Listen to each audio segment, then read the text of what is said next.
इसलिए बुलाइए, कई कैंडिडेटों के मेरे पास फ़ोन आते हैं जिसने पंचायत समिति का और जिला परिषद का चुनाव लड़ा है। हाँ जी। और कई सरपंचों पे भी आ रहे हैं फ़ोन जिसके साथ धांधली हुई है। हाँ जी। वो पूछ रहे हैं भाई कैसे करें, कहाँ पटिशन डलेगी, कैसे डलेगी। एक तो मेरा वकील है मित्र जिसने इलेक्शन लड़ा था, उसका ही फ़ोन आया, भाई कहाँ, बोला डीसी का एप्लीकेशन लेके आए थे, एप्लीकेशन पकड़ ली, बोला इसमें मैं कुछ नहीं कर सकता। जो पंचायत एक्ट है, धारा 177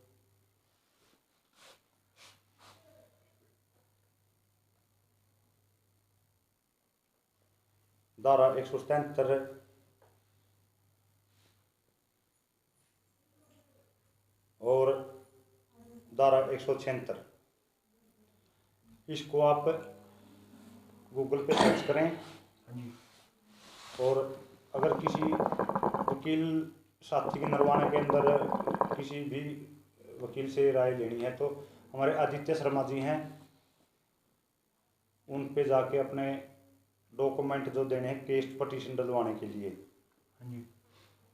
वो भी बताता हूँ आपको। सबसे पहले तो वोटर लिस्ट, मरे हुए लोगों के नाम और वोटर नंबर, किस किस का वोट पोल हुआ है, उस वार्ड का नंबर, वोटर नंबर की, वोटर नंबर की मौत का सर्टिफिकेट, जिसकी तरफ से केस डालना है, जिसने कैंडिडेट ने भी केस डालना है उसका आधार कार्ड नंबर, आधार कार्ड, कैंडिडेट का नाम, वार्ड नंबर, लिस्ट में वोट नंबर का आधार कार्ड,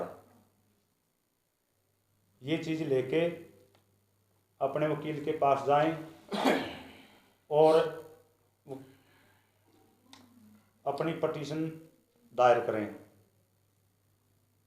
सर, जो आप कह रहे हैं जिन कैंडिडेटों के आपके पास फ़ोन आए हैं, क्या उनको भी आपकी तरह गड़बड़ी होने का शक है चुनाव में? ये तो धांधली पूरा हरियाणा में हुई है। हाँ जी। क्या उन लोगों को भी शक है धांधली का? देखो, मैंने मेरी आवाज़ उठाई है। हाँ जी। जो मेरे साथ धोखा हुआ है। जो उनके फ़ोन आ रहे हैं वो आपको क्या कह रहे हैं फ़ोन करके? वो फ़ोन करके ये कह रहे हैं भाई हमारे साथ भी धांधली हुई है, हम क्या करें इसमें। अच्छा। हाँ, ये दुष्यंत भी फ़ोन कर कर करने बुलाने लग रहा है, भाई मन्ना नहीं फ़ोन कराया और नहीं कराया। भाई इनके पास जाने की ज़रूरत नहीं है, कई सरपंच बने हैं या और बन रहे हैं, लेकिन इनका दौरा बाज जाए, मंत्री या दौरा बाजन लग रहे हैं। सबसे पहले तो मेरी बात सुनो, जो भी सरपंच बना हुआ है, अब जो ग्रांट की स्कीम कर रखी है हरियाणा सरकार ने, जनसंख्या के आधार पर पैसा आएगा। पानी का पैसा अलग आता है, गलियों का अलग आता है, और जो भी जन सुविधाएँ हैं सभी का अलग अलग पैसा आता है। सबसे पहले मैं एक बात बोलना चाहता हूँ, भाई सरपंचों की डीडी पावर भी खोसने की तैयारी है। 2 लाख की पावर छोटी है सरपंच की, भाई 2 लाख तक के काम करवा सकता है। ऐसा क्यों है भाई, जितनी भी ग्रांट आती है सरपंच के खाते में डालें। विधायकों को 25-25 करोड़ रुपए की ग्रांट दे रहे हैं, वो क्यों नहीं गांव के सरपंच को दें, जिला परिषद को दें, ब्लॉक समिति वाले को दें। वो क्यों, उनका पैसा, गांव का पैसा गांव पे लगे। किसी नई विधायक के पास जाने की ज़रूरत नहीं है। सबसे पहले तो अपने ये करो भाई, जितने सरपंच बन रहे हैं या बनेंगे या किसके साथ क्या होगा क्या नहीं होगा, सबसे पहले तो अपना घर बैठे हो आराम से। इतना पहला ये तो देख लो भाई तारी अपने जो है शपथ लो, उसके बाद मंत्रियों तो जाने की ज़रूरत नहीं है, वो गांव का पैसा वैसे ही आता है। सर, आपने जिक्र कराया दुष्यंत चौटाला, ये क्या मामला पूरा? अब मैंने फोन नहीं कराया, क्या मामला है बताओ। ये दुष्यंत चौटाला का तो मैंने एक सुना है, अनुराग है हमारे रिश्तेदार है, मेरे अंकल ब्याह रखे हैं, उनका साला का लड़का है, सुतकन, छोटी सुतकन से। उसने भी दुष्यंत के बारे में बोला भाई व्हाट्सएप कॉल की है और मेरा डिक्लेयर करवाया है। उसको पता ही इस चीज़ का। तो किसके पास कॉल की है? जो मौके पे आरओ थे उचाना, अच्छा, वो तो उसको पता है भाई कॉल आई है कि नहीं आई है। यानी उसको और वो उन्होंने दुष्यंत चौटाला का होता है जगह। हाँ, उसको राणा का नहीं, मैं तो हमारा जो अपने बलराज है उसको भी अपने विधायक का थे, लोकल विधायक का हमारे अंदर।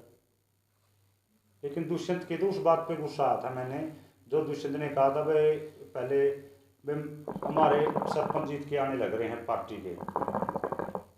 सरपंच तो भाईचारा का चुनाव होता है, जो भाईचारा के हिसाब से लड़ा जाता है। गांव की ही या तो बगड़बाद का इलेक्शन होता है गांव में, या फिर ग्रुपबाजी का इलेक्शन होता है। पार्टी के सभी लोग होते हैं उसमें, या तो उनने अपने निशान पे चुनाव लड़ा, उस समय तो हम ये मान लेते वहाँ उसका कैंडिडेट जीत गया। एक तो ये झूठ मत बोल रहे, एक भाईचारे के जो पंचायत चुनाव के इलेक्शन में ये धांधली करवाई है, अब देनी आएगी सरकार को।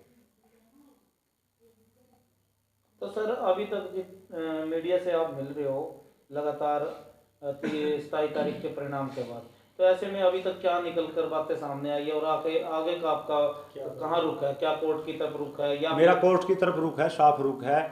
क्यों? इसमें इन सरकार ने कानून बना रखा है भाई जो सेकंड आया है वही पटिशन डाल सकता है। लेकिन मेरे मैटर में तो लोग एफिडेविट देंगे। 7,000 आदमी तो ऐसे हो चुके हैं जो भाई बोला उनको, उन्होंने मेरे को भाई हमें एफिडेविट देवांगे इस चीज़ का भाई हमने तेरा वोट डाला है, और विद एफिडेविट मैं मुकदमा दायर करूँगा। मेरी पूरी तैयारी चल रही है।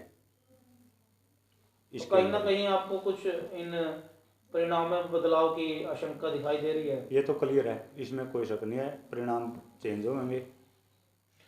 और आगे के लिए ईवीएम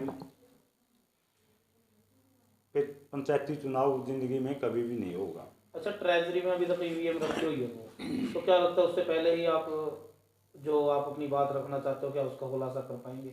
बिल्कुल कर पाएंगे, क्यों 30 दिन तक का तो टाइम है पटिशन डालने का। भाई 30 दिन लगे मैं कोर्ट में मेरी पटिशन डाल सकता हूँ। क्यों? मुझे एफिडेविट भी तैयार करने पड़ रहे हैं। और दूसरी बात, 65 दिन तक ट्रेजरी के अंदर मशीनें रहेंगी। 65 दिन से पहले ट्रेजरी से मशीन नहीं जाएंगी। अच्छा, जो और कैंडिडेट जो हार गए थे वो उनकी तरफ से भी कोई बयानबाजी आ रही है आपको लेकर? क्योंकि मीडिया से तो वो मिले नहीं, तो आपके सामने कुछ फोन किया और किया? फ़ोन तो आए हैं मेरे पास, एक अपने बिल्डर कैसे भी आया था फ़ोन, भाई पूछ रहे थे भाई इसमें कैसे कार्रवाई करें, कुकर करा कार्रवाई की। मैं बता रहा हूँ भाई वकील करो, और धारा 176 धारा 177 के अंदर सारी चीज़ें हैं लिखी हुई हैं केस डालने के लिए। सर आपने कोर्ट में जाने की तैयारी कर ली है। आपने कुछ दिन पहले प्रेस कॉन्फ्रेंस करके ये बोला था कि अगर रंगी राम जी ओपनली आकर के मंदिर में जाकर कसम खाएं तो आप अपनी हार स्वीकार कर लेंगे। क्या आप अभी भी अपनी बात पर कायम हैं? मैं अपनी बात पे कायम हूँ। जो मैंने लोगों से वादे किए थे, पानी का वादा किया था, या फिर किसी से मैंने इलेक्शन में भाई जो बीपीएल परिवार हैं, मनरेगा सुनो जी, बीपीएल परिवार हैं, भाई 3-3 लाख रुपयों का वादा किया था, उन वादों पे मैं पूरा कायम हूँ। और जो अपने इसका मनरेगा की लेबर का वादा किया था, मनरेगा की लेबर का वादा पे भी मैं कायम हूँ। क्यों? इनको काम तो इनका 2 घंटे वाणिज्य है और शाम तक इनको रखा जाता है। ऐसा क्यों है? काम ही करवाना है उनका, वो काम उनका 1 घंटा में करें या आधा घंटा में करें, या वह उनका काम 7 दिन में करें। जिसका काम जिस समय हो जाए उसको घर जाने दो, वो अपने बच्चों को भी संभाल सके। कई औरतें तो ऐसी जाती हैं, छोटे छोटे बच्चे हैं उनके, उनको घर का भी काम करना पड़ता है, गरीब आदमी हैं। उनकी तरफ सरकार को मैं यही कहता हूँ, उनकी तरफ भी ध्यान दो। जिसका काम जिस समय बने उसी समय उनको घर भेजें, शाम तक का टाइम बाउंड ना करें। जो रूल में लिख रखा है भाई इतना काम, भाई 100 फुट तक का काम है, अगर शाम तक बने उसका शाम तक करवाओ, अगर उसका 1 घंटा में काम खत्म हो जाए उसकी घर भेजो। अच्छा भाई, एक क्वेश्चन और पूछ लो, लास्ट लंबी वीडियो हो गई। हाँ, से बुखलाऊँ तो मैं पहला भी इलेक्शन लड़ा था, 66 से वोट आए थे मेरे। सेकंड था, आ रहा था लाडू बेंडे थे। इस गांव में सच्चा खेड़ा में पूछ लो, सच्चा खेड़ा सच्चाई का प्रतीक है। पूरा सच्चा खेड़ा गांव ये कहने लग रहा है भाई इसके वोट गए कड़ा, गांव में के वोट कड़ा गए। ये तो सिरिंदा यह है भाई मारा गांव के वोट कड़ा गए। ये बताओ, सच्चा खेड़ा के 2 कैंडिडेट थे मामे, हाँ जी, ठीक है, मारे वोट कर जा लिए बहर। चलो ठीक है भाई, बाहर मैं वोट लिया हूँ भाई, मेरा गांव में तय अरे एक चुराहा पे किसी से भी, अरे गांव में अरे घर में बात चल रही है, इसके इतने वोट कम क्यों आए हैं, वोट गए कहाँ? सिर्फ ये धांधली है, सर ये भी धोखा है। सर ये भी कहा जा रहा है कि एमपी के चुनाव नज़दीक हैं, जगबीर नैन जी पब्लिसिटी के लिए ये सब स्टंट कर रहे हैं। नहीं पब्लिसिटी या कुछ नहीं, एमपी का चुनाव का तुमने इलेक्शन तक पहले भाषण दिया उड़ा है हाँ जी, भाई मैं एमपी का चुनाव लड़ूंगा, मेरा रिजल्ट से पहला दे रखा वो तो अपने मोटरसाइकिल पे वोट मांगूंगा जैसे घर घर, और निर्दलीय इलेक्शन लड़ूंगा मैं। एमपी का चुनाव पक्का लड़ेंगे 100%, 120% लड़ूंगा। देखो अगर जिंदा बचता तो रहा लड़ूंगा, हाँ जी, जो परमात्मा ने प्यारे वो अलग बात है। हाँ जी, इलेक्शन पक्का लड़ूंगा 2024 में, एमपी का चुनाव हिसाब से मैं लड़ूंगा ही लड़ूंगा। सर, मेरे ये- खुद की पर्सनल लिहाज है, पर्सनल मेरे वोट हैं। ये बताओ एमपी का चुनाव में भाई मैं कैप्टन अभिमन्यु के वोट मांगू जाएगा नालंद में, चौधरी वीरेंद्र सिंह के भी मांगू हथियाना में, और जहाँ जहाँ से कैंडिडेट उठे हर एक कैंडिडेट के वोट मांग कर आता हूँ मैं, हर एक पार्टी के मांग कर आता हूँ। रिश्तेदारी भी है मेरी, जो ईरान से आ गया मेरा रिश्तेदार है, पुनिया भी है, जो खरक पुनिया से कैंडिडेट थे वो। क्यों रिश्तेदारियाँ में जाओ, इनके ये कोसे सीधे जीतते हैं, कोसा भी कैंडिडेट को वर्करों पे जीतता है, वर्करों पे नहीं भी आपसी में रिश्तेदारी के साथ जीतता है।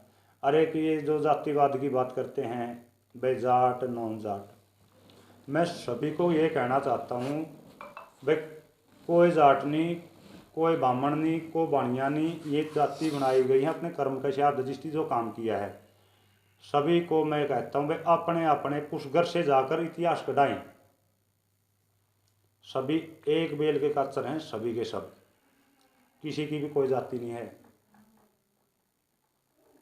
अगर 10-12 मिनट की हो गई। सुनो जी, एक सेकंड सवाल लास्ट मेरा। क्वेश्चन अब आपके 1-2 मिनट की बात। कदम मेरा कोर्ट का है। और दूसरी बात मैं ये कहना चाहता हूँ कि सभी के सभी अपने भाई बाठा पे अपना पछला इतिहास कढ़वा लें, अपना आप सारे भूल जाएंगे भाई कोई ब्राह्मण है, कोई नाई है, कोई मुसलमान है, क्या है। हाथ जोड़ कर रिक्वेस्ट ये भी जाति पाति पे कोई विवाद ना करें, सारे भाई यहाँ सब कुछ। हाँ हमारे गांव ने ब्लॉक समिति बद्दुवाड़ा गांव को दी थी सलाह समिति से, और बद्दुवाड़ा में मैं वोट मांगने गया जा करता तो बद्दुवाड़ा यही कहता था, गांव के लोग यही कहते थे भाई पूरा तो तेन वोट मांगने की जरूरत नहीं, और तुम बाहर मांगे पूरा के वोट सारे के सारे तेरे पे पड़ेंगे। और बद्दुवाड़ा से कई आदमियों के कई लोगों के फोन आए भाई इतने तेरे 25 वोट कुक कराए गए, बिल्कुल धांधली हो रही तेरे साथ, मानो तो पहले तेरे वोट गिर रखे हैं, और वास्तव में बद्दुवाड़ा गांव ने वोट मेरे डाल भी रखे हैं। और मैं बद्दुवाड़ा गांव ग्रामवासियों से, बाकी जिस भी गांव ने मेरे गांव में वोट डाले हैं, तुम्हारी जीत है, निश्चित जीत है। जिसने हवाई जहाज में वोट डाल रखा है और घबराने की जरूरत नहीं, हमारे जो ये नतीजाएँ हैं इनका परिणाम अलग ही चेंज होगा। और सभी भाइयों से राम राम, सभी मीडिया कर्मियों का मैं हाथ जोड़ के स्वागत करता हूं जो मेरी आवाज़ को उठा रहे हैं। धन्यवाद जी।